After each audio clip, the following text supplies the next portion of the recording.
Requine, you need to spectate off of me, correct? We're about 40 seconds away. Okay, cool, no problem. Looking at picks and bans, uh, I am very pleased to see Gragas be banned for one, as he is in every game lately and it's driving me nuts. Kha'Zix and Leona are two other very standard smart bans. And on the other side we have Vi, Nasus, Dr. Mundo. Again, pretty standard. We're seeing so many initiations being removed through bans just because having a strong initiation is so strong right now. Yeah, I'm also interested to see how this bot lane for blue team goes. They're running an Annie Tristana. That's a lot of kill potential early game, but if they don't get ahead, there's no way for them to really turtle. That's not a disengaged lane. It's not a, oh, we'll just farm it out. You kind of have to get ahead if you want that lane to work. Then you have Shyvana in the jungle, you have Trundle top and Diana mid. Diana mid on Nidalee is a really interesting choice. We'll see how Fate handles that on her Elise, because Diana is her champion of choice. My world is turned upside down. Yeah, my world is now turned upside down. Fate is not playing Diana, and Nidalee is? Like, what the hell? It would have been better, though, if Fate decided to just play Nidalee. Oh my god, that would be amazing. Opposite grudge match, mid lane, Fate. Oh, that would be beautiful if they're just like, I'm gonna main your champion now, and just, like, made each other cry.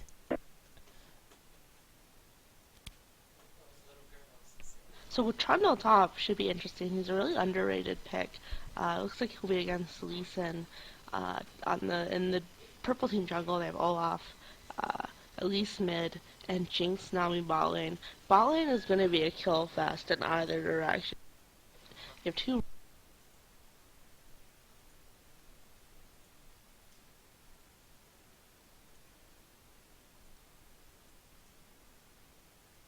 Are you still there?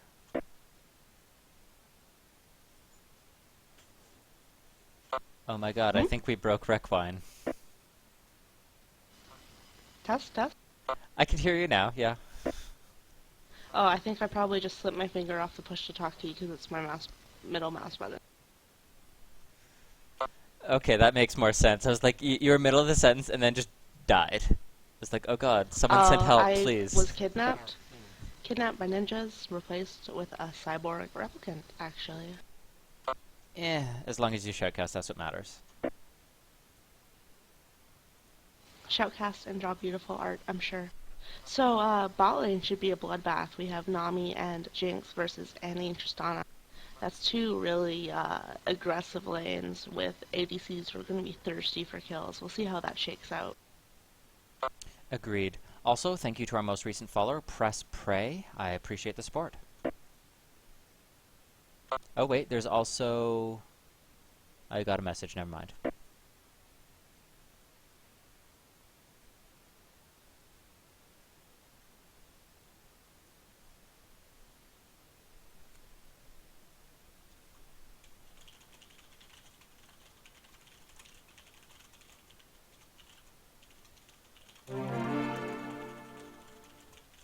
Tristana is an interesting ADC to me. I don't play her myself, but her mid game is terrible. But a lot of people really underestimate her early game as well. They think of her as like a Vayne sort of champion, only late game monster, when really she can really dish out a lot of damage in lane.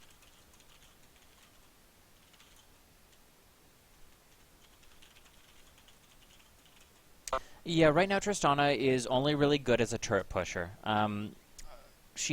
She's outclassed by Jinx in terms of late game. It used to be that, oh well, if you want a late game turret pushing monster, you pick Tristana. But Jinx is now filling that same role with her minigun stacking on turret.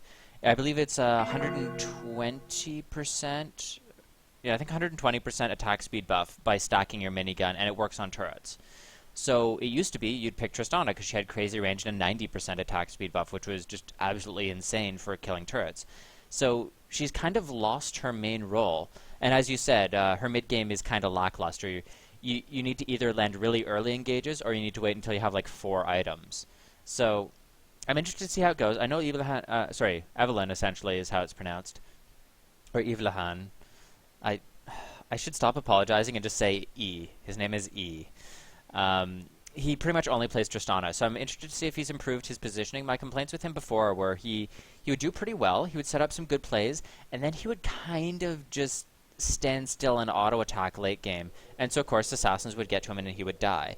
And I was seeing him do that over and over again, and so it really just boiled down to poor positioning, and I'm interested to see if he's worked on that at all. Right, I would imagine that the biggest thing that Tristana has over Jinx is Tristana's safe in comparison. If you manage to get onto Jinx, there's nothing she can do. If you like bypass her traps, if you dodge her easily telegraphed W, you're fine. Meanwhile, Tristana can ult you away, she can jump away, and her range is just so much higher late game. Agreed. The very brief period of time that Akali was seeing a lot of play in solo queue again, I played nothing but Tristana because I had multiple forms of disengage. I had Blade of the Ruined King because Blade of the Ruined King was OP at that point. I had my ult, I had my jump, I had my E to reduce her healing. It was just so many different ways that I could sort of deal with her myself that I was like, okay, I just kind of got to make this work. 30 seconds until minions spawn. So both teams are around their reds, which suggests that the junglers are going to be doing very aggressive starts. Trundle is watching his team's blue, which is really nice of him. A lot of top lanes just kind of go to their lane and sit there and, don't really care about the jungler. Meanwhile, Purple's bot lane is in position while Minions have spawned.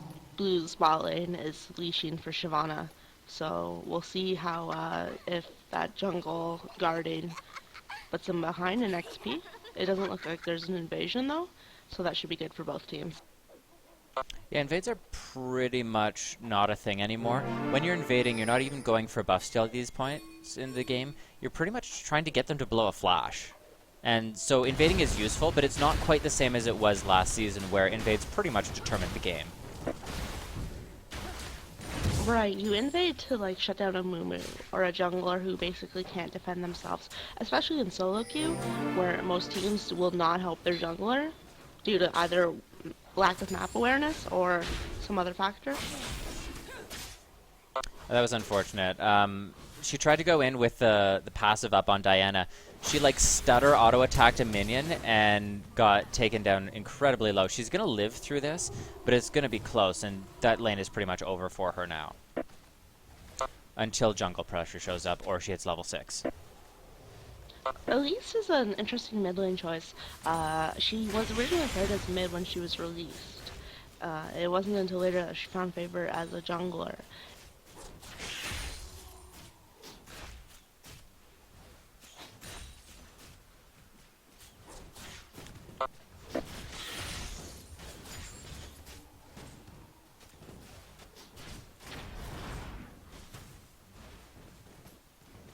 Okay, well this is annoying. I disabled all event noises in Ventrilo and it's still beeping and booping. At least it doesn't Skype, which is the worst, and oh my god, I hate it. Trundle getting a decent amount of damage onto Lee Sin, but unfortunately for him, he is a mana user, so he's down to about a third of his mana pool, and it's not as though Lee Sin is going to be zoned from farm or even really in any danger of dying. Fate right now is playing like someone who knows the enemy's champions, cooldowns and spells to, like the back of her hand, which she does, as she is a Diana main, and she's just applying pressure. Diana's using a lot of mana to poke, and Elise is just farming and controlling the lane quite safely. We see Olaf getting in behind bot lane. Jump comes out from Tristana, able to keep pretty safe. Evelyn is actually able to return a lot of damage. The kill actually goes over to Annie, though. Stun comes out, exhaust comes out. I'm not sure that aggression was really needed. Oh, never mind. The aggression was needed because Annie was able to get in for the last set of cooldowns. Overkill is always a better choice than playing it safe, I think. Like, whenever I see people trying to let another player have the kill so they back off and the person escapes with 3 I just want to cry.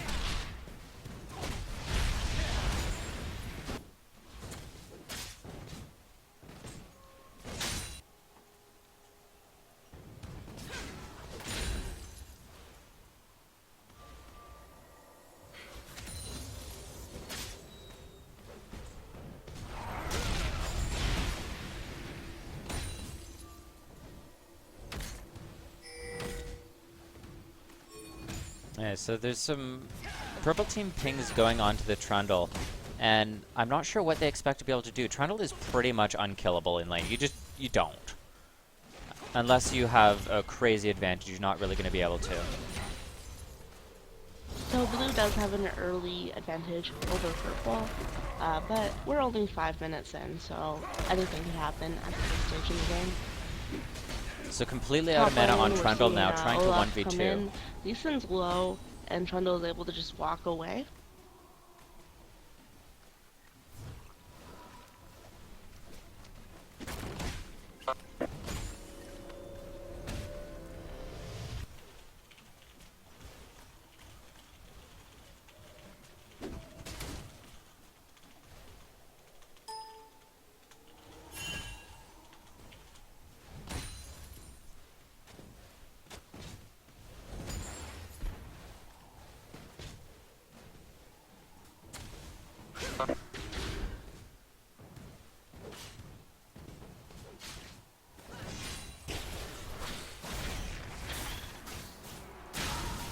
Okay, I apologize. I have fixed the beep boop thanks to CSI Dude, who's offered some advice on how that's apparently fixed.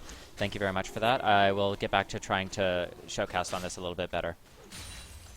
Oh, thank God, I was afraid I was talking over you again. I was sitting in my chair just trembling in fear.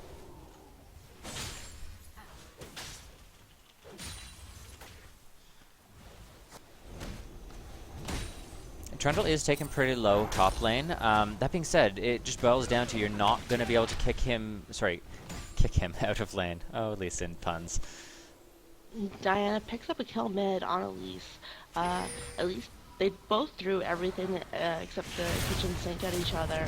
And Diana just managed well ahead because she's naturally very tanky. She has her shield, and Elise in spider form will easily cause Diana's shield to double apply. So Diana did pick up the kill by a hair. That'll be interesting to see how Elise responds. Indeed, and unfortunately Elise does not scale that well in terms of damage. Her damage is fine. I know I've been disagreed with about this before, but there's a reason that Elise almost always just builds Magic Pen and a little bit tanky. And it's because her scaling is nothing that impressive, whereas Diana kind of has to build as an assassin these days. She wants the Lichbane, she wants the Hourglass, she wants massive upfront burst and baiting potential in order to take out a target before they can really react. Mid lane, we see really Diana and Shyvana going in. Diana gets the cube, gets stunned by Cocoon, manages to get the ult reset just in time.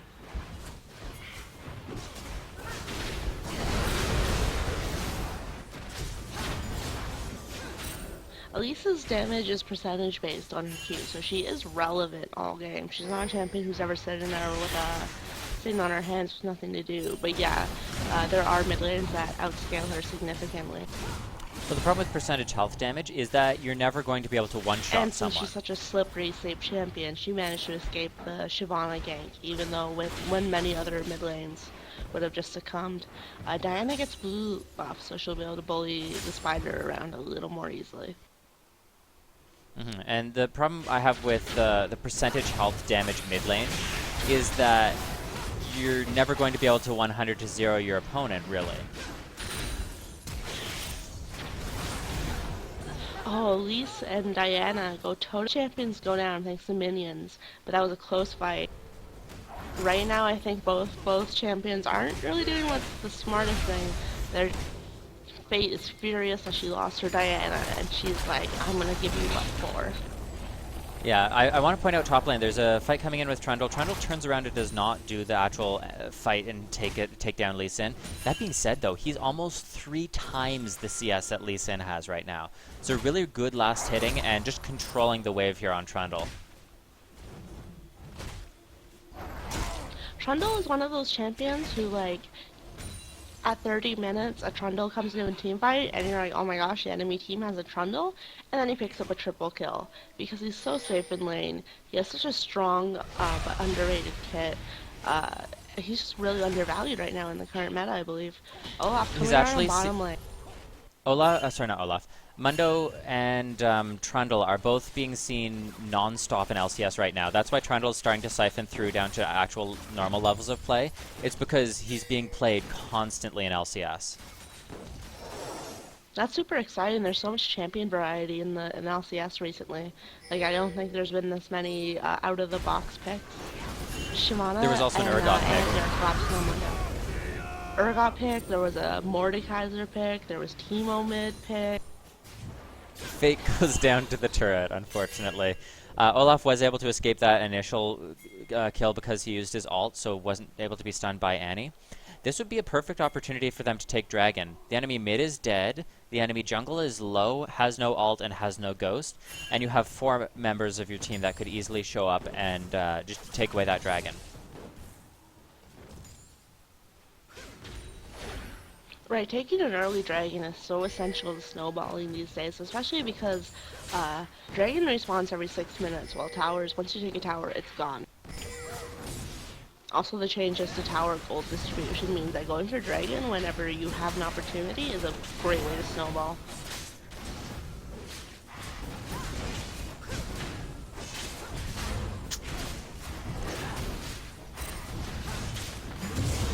Tibbers is going to be up right about now. I would have expected to see them actually all cycle bot lane. They could have dove.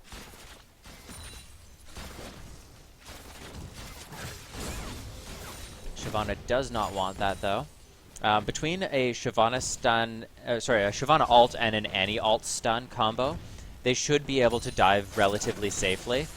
They decide not to go for that. It's perfectly fine not to, but it would have been a pretty easy play, I feel. In the meantime, Shyvana picking up a little bit of farm mid. I'd like to take a moment just to discuss Olaf right now. Not anything particular about his specific play, but right now he's in a situation where every lane is losing, his entire team is behind, and that includes on objectives as well. And a lot of junglers at this stage of the game, they become very nervous, they become a little anxious, they feel like they have to be everywhere on the map. And ultimately, decision making for junglers right here is important. For instance, he's farming right now, which isn't a bad choice, but he could also choose a lane that he could help push over without dying to, and possibly give his team a little more traction. And for me, a good opportunity would be bot lane. Because Jinx does outscale so well. Bot lane is playing very aggressively, which makes sense because they're Annie Tristana. But with a good Jinx E, a good Jinx W, and with that execute on her ult, Olaf could swing bottom and help his team kind of get some gold back in that way. Pink ward cleared out by the Diana. They're going to set up a dive here. Olaf is responding nicely and trying to move down and cut Diana off. If Elise gets in here, they could actually land a pretty easy kill onto the Diana. Good cocoon coming out from Fade, able to land the combo in, move CC thanks to the Olaf ult, and able to take that away nice and easy. So good job there.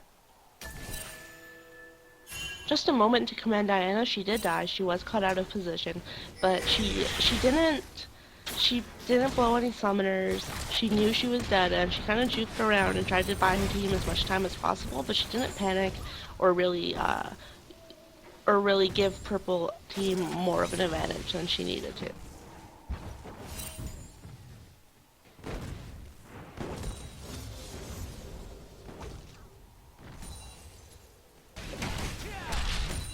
So Trundle is still maintaining his incredible CS advantage. He's zoning a little bit because Lee Sin obviously is pretty low here. Diana and Shyvana are going for blue. Yeah, I was going to mention that top lane, Trundle is still very, very dominant in this lane, and if things continue the way they're looking right now, he's going to get his Blade of the Ruin King. He's going to start to build some armor, magic resist, and he's going to show up in a big way in about 5 to 10 minutes if they don't shut him down. And as I said so many times already this game, you really don't shut down a Trundle. He's got so much sustain that he's almost impossible to push out. Especially now that he does have lifesteal. Going in on Elise. Elise repels up.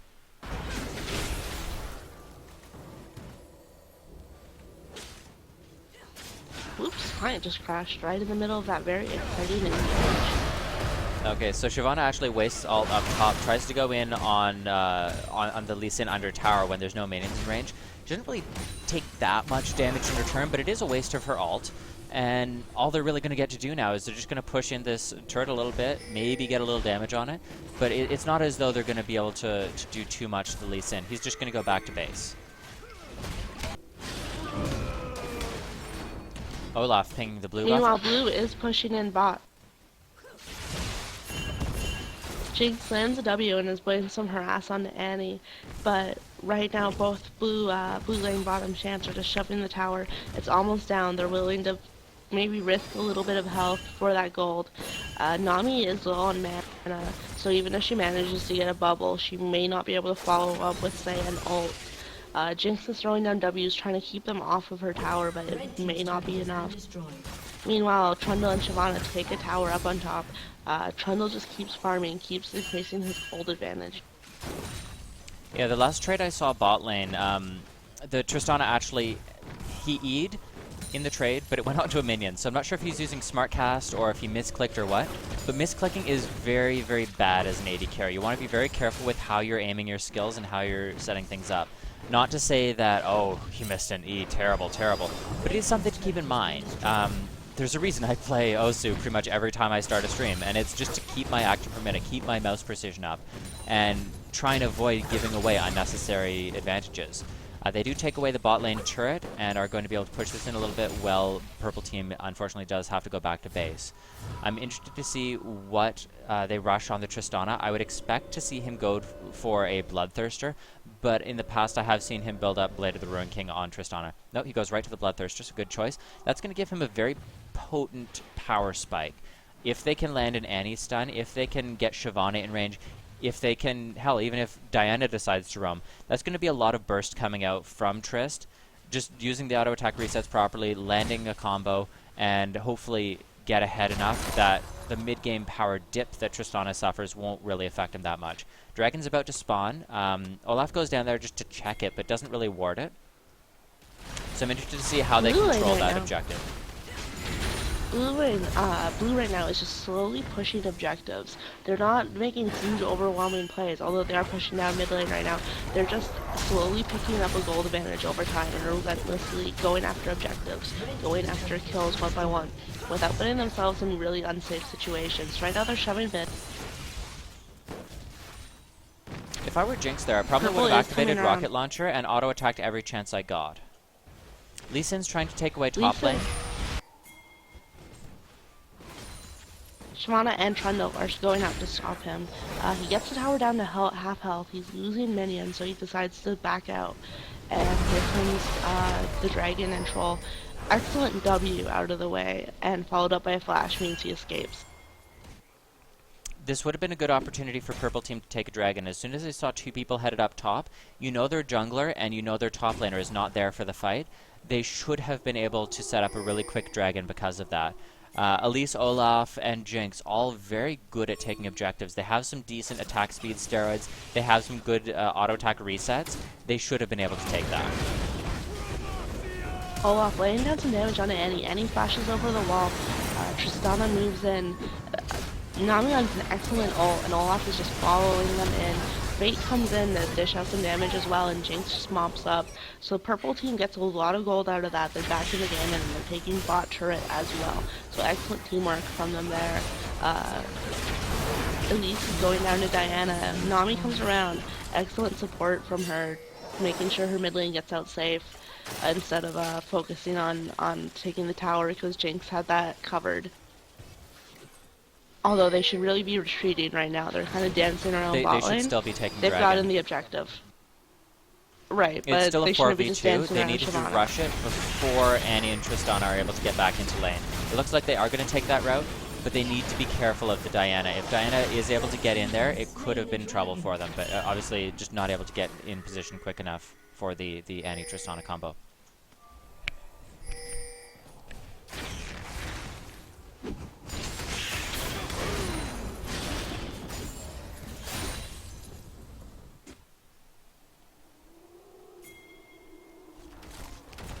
So that has put the gold back relatively even. There's only about a 1.8 thousand gold disparity right now, and a lot of that can be attributed to the 2 tower advantage and of course 2 kill advantage that blue team has.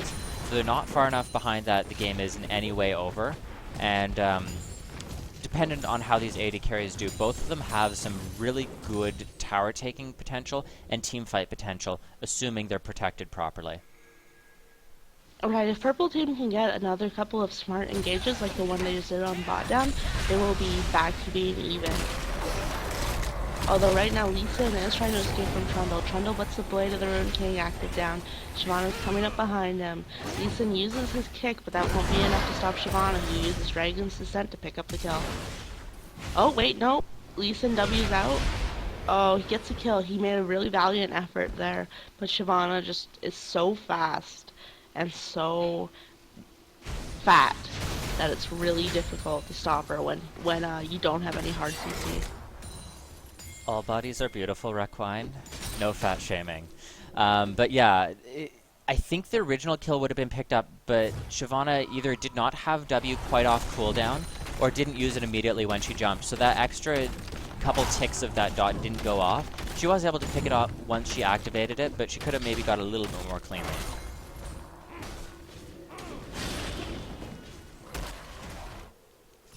Trundle going Meanwhile, back Trundle onto just Olaf. Trundle is just bullying top. He's picking up CS. He is laying down a little bit of harass on champions who come up. That's not his main goal. His main goal is just to get farmed and be a big pain in the butthole, and he's doing an excellent job of that thus far. Although he is going down to the Olaf Lee Sin combo. Diana's coming up. She ults in. Moonfalls is going for shield, and Trundle and Diana are just dishing out so much damage that it looks like they're going to be able to get the 2 for 0 here. Although bot lane is coming in. Nami ult goes down.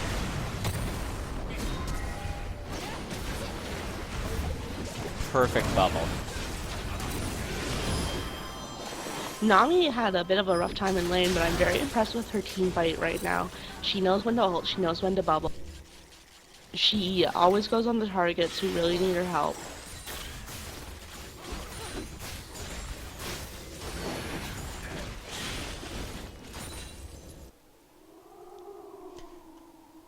It's very difficult to say, seeing as we haven't seen that many fights from him yet, but Tristana has definitely improved from what we've seen before. Much better positioning, much better knowledge of how much damage he can put out and how much damage he can take. It's difficult to say if that's just, oh well, it's luck, he happens to be pulling off these fights, but from a spectator standpoint, he seems to be doing a much better job than we've seen in the past of his Tristana. I also want to point out his CS is pretty decent. Purple lane shoving top. Again, purple lane is not really doing a slow, consistent climb. They're making big plays, and they're catching up in gold in big jumps, as opposed to blue, who's slowly, relentlessly, steadily just taking objectives, farming, and so on. And that accounts for the 1,500 gold that is currently missing between the teams. So purple team definitely has the potential to pull ahead and win this. Annie did not stun in time. She decided to run away from the fight while her team decided to engage. In the end, though, it doesn't matter because Trundle is such a beast at this point. Combine that with the Diana, as well as the damage, of course, that Annie is putting out, and you have a very potent team fight if blue team ever catches you out. And that's what's going to work for them, but they need to be careful of being over-aggressive because we've seen time and time again, as we've been saying, that purple team is setting up some really good plays. They are counter-engaging very effectively.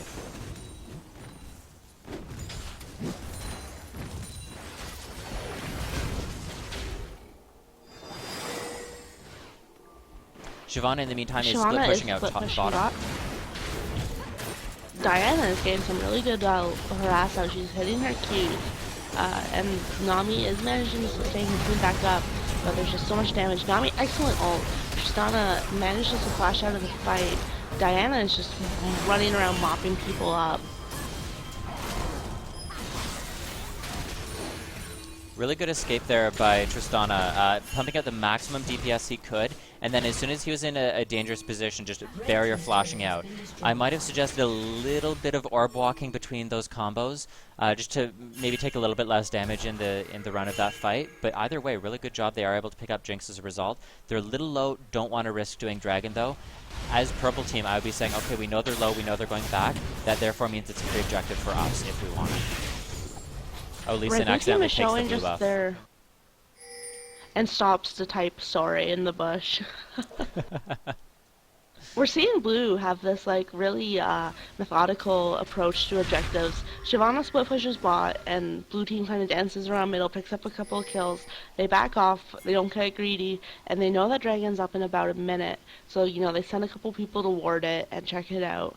And it looks like right now Shyvana and Tristana are going to pick it up in 10 seconds when it comes up.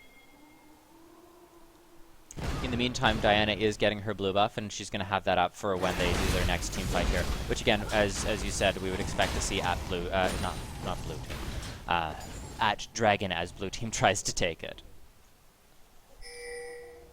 Right, I'm not sure if Purple has Dragon on their radar right now. It is up. Purple team, Olaf is pushing back top, and Purple team's just kind of starting to siege mid a little bit, although they're still pushing minions up.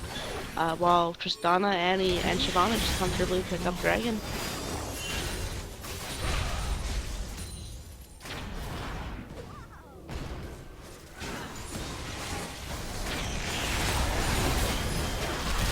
Fate goes in, drops some really good early harass on the Diana.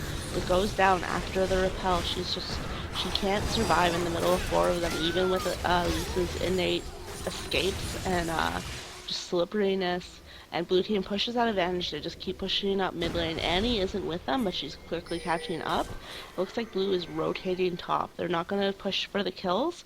They're saying, let's get a tower instead. Agreed. I like the ward coverage they're putting into the jungle as they move up. Unfortunately, looks like Annie should drop a ward here. Nope, there we go. So they have the jungle covered pretty well here. I might have suggested putting a ward well behind their actual turret, so they had full vision of anyone coming to try and stop them. But either way, great job there, making sure you can't be collapsed on, knowing where the enemy's moving to, and they can then use that to either make picks for themselves or just to disengage safely, which they appear to be doing now.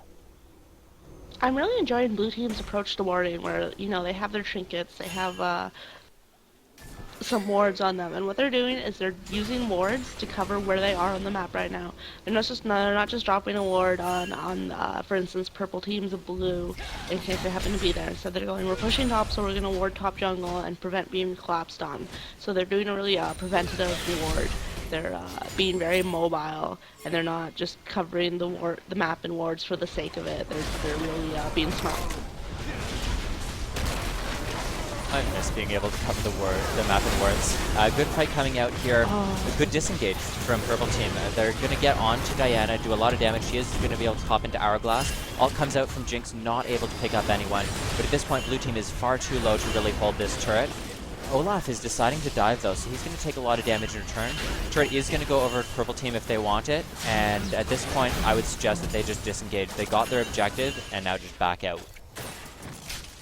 Right, especially because, except for Jinx, they're all at under half health.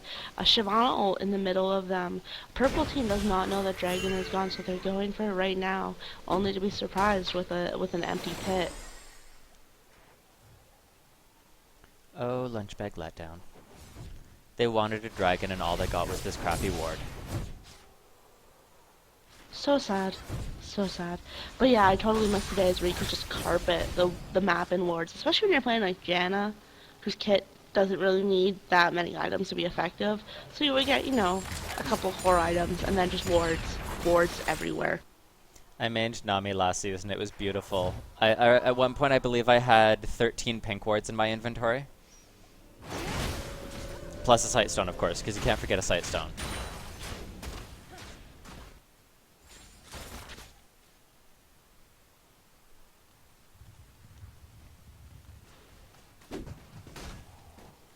So Purple Team does have their top jungle warded.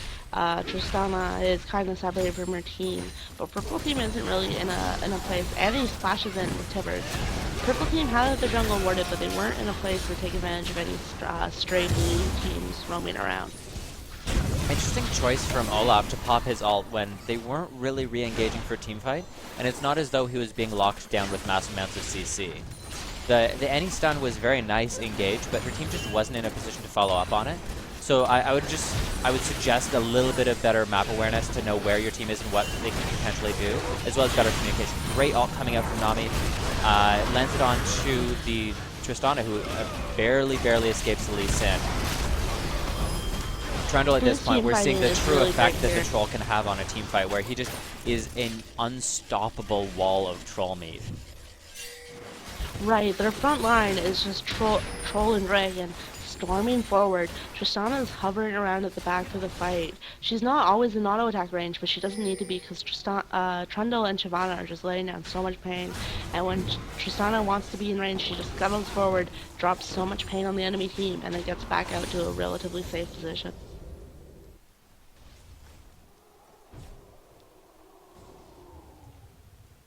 I hate Trundle because I hate playing against him, but he's doing a really good job this game. He's 4-0-5 now. He has all the items he needs to make this work for him. I'm assuming he's going for Last Whisper next. He's probably going to buy it right now, actually. And at that point, no one's going to be able to stand up against him. He's just going to ult whoever is the tankiest, easiest target on the enemy team. Probably Lee Sin, because he's always in the front line. And then at that point, he's going to have so many free stats that he's just not going to be easily killed.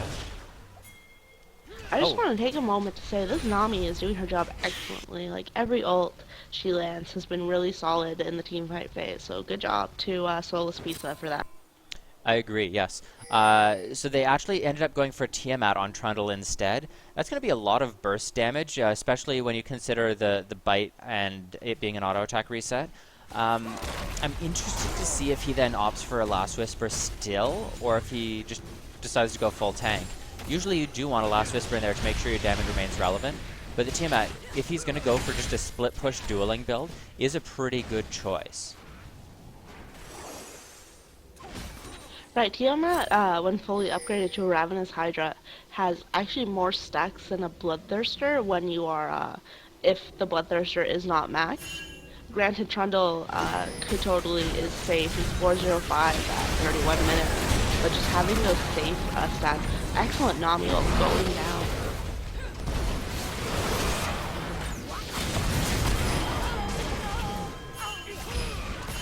Blue team at this point is just so dominant. Even when Nami lands an excellent ult or Lee Sin lands a good ult, they're just so far behind in gold and items. And Trundle is so strong. Shyvana is so fast. They can't really do much. Yeah, I would say this is probably going to be the deciding factor of the game, where there's just no way for them to really stop them, and if you can't stop them, assuming they don't completely throw, they're just going to walk over your team.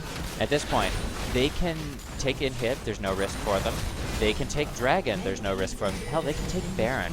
If I were them, I would probably go take Dragon, immediately heal, and then rush Baron. Although they may be cycling a little bit slow. Ideally, Purple Team would take Baron when they take Dragon, but the game is so one-sided at this point, and not so much from goal, but more team comp and execution of that team comp, that taking Baron would be such a risk for them. Hell, Trundle could probably stop them alone if he just throws a pillar in there and picks someone off. Right, we're seeing how Season 4 really has... There's no one true star in the Season 4 of the team, whereas in Season 3, all hail the AD carry. Now, everyone is 1/5 of the team, and definitely, like, top lane can get fed, one person can get fed, but a team really needs to work together, and everyone needs to fulfill their roles.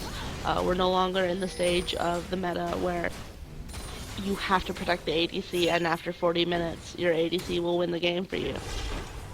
I like Purple Team trying to get into the enemy jungle, get some vision, maybe make a pick for themselves, and doing so as a team. Unfortunately, though, they're just not able to get onto the Shyvana. They're not able to get onto anyone. And at this point, I would just accept your loss, move back, and try and look for a new play. Try and look for a new pick that will work for you.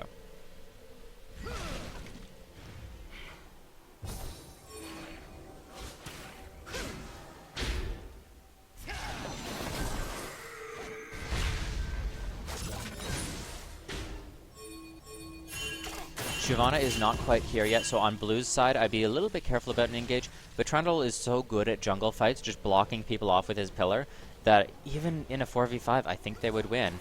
And now that Shyvana is almost here, they can just go ahead and take a Baron. No one's really going to be able to stop them if they go as 5, and if they don't completely throw the fight.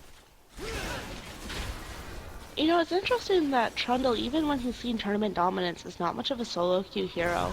And I think that's just he's one of those champions who doesn't have the big, flashy spell effect. Like, when you dragon kick someone as Lee Sin, you know, everyone notices, you get the huge hooka yell, and it looks great. As Trundle, you don't really have that same, Oh, blue team is taking Baron completely uncontested. Yeah, that's what I said was going to happen. As soon as they get their team there, it's a free Baron. Good flash stun coming out onto Jinx, and that's going to be the game. Unfortunately, it is a 45-second respawn timer, and with the advantage they already have, and this Trundle pillar that just went down, that there's no way that they're going to be able to defend this until Jinx is up, and there's the surrender. Excellent Annie engage, catching one of the purple team out of position rather.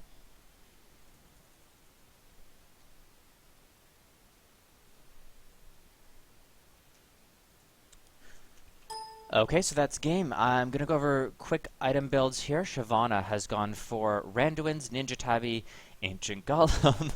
It's all standard build. That's what you would build on Shyvana. Good job on her. Trundle, really standard build. He went for the split pushing Tiamat dueling build rather than a Last Whisper. No real complaints with that. I was a little bit surprised they didn't go for Last Whisper just because of the items he had in his inventory, but I do agree with the choice. It was a really good pickup for him and just made him absolutely dominant come late game, where he could just walk into a lane split push. Hey, you have to come deal with me, but you need 5 people to really do it. Trundle is just very, very good at drawing that attention to himself. I would argue that Trundle is equivalent to what Singed was last season, where you can't ignore him, you can't fight him, and the longer the game goes on, the worse it gets. In the meantime, Diana has her Hourglass Lichbane, I'm assuming was building into a Void Staff after that. Pretty much what you'd expect to see on her. Annie has opted to get a Death Cap. I have no real complaints there. You're ahead and you're an AP support, Death Cap's a nice enough item. She had the Talisman and the Ruby Sightstorm in order to set up her plays, as well as the Boots of Mobility to make sure she was able to get into range. I have not seen many people doing it yet, but on champions that are very flash reliant, like an Annie support or a Fiddlesticks jungle or anything like that, I'm becoming a bigger and bigger fan of Distortion Boots. More flashes equals more game-changing plays. Not that it's something that you should rush, but it's something to consider, something to add to your arsenal, where if you see an opportunity where it's going to work for you, it is a powerful pickup. Tristana, no complaints with that build. That's very, very good. We've had some concerns with Evelyn's builds before, where he'd like run teleport, AD carry, he'd rush static Shiv components. He's gone back more towards what we've suggested, and it's worked out for him. He did quite well there. I have no real complaints with the item builds there. There's still a couple issues with how he was positioning in team fights, but overall, great improvements from what we've seen in the past from his Tristana, so good job there. Nami, really, really good ults. We had only high praise for Nami and how she was playing. Unfortunately, did not have the impact that she could have had in lane, but when it came to team fighting, she did incredibly well. Olaf build is pretty much what you'd expect to see, as is Lee Sin's, although I would have expected to see one damage item from Lee Sin, usually a Hydra. You want the one damage item, and then you can go tank after that. I would also have expected to see a Sightstone to add mobility and to add map control to your team. I don't personally play Elise, but you generally, you want a lot of magic pen, so I agree with those choices there. That's a lot of magic resist, though. I agree with building Elise tanky, but I would have built more towards probably an Hourglass. I'm not sure what that extra Negatron was supposed to build into. I'm assuming Spirit Visage because there's a Ruby Crystal in there. Jinx build, pretty standard as well, no real complaints there.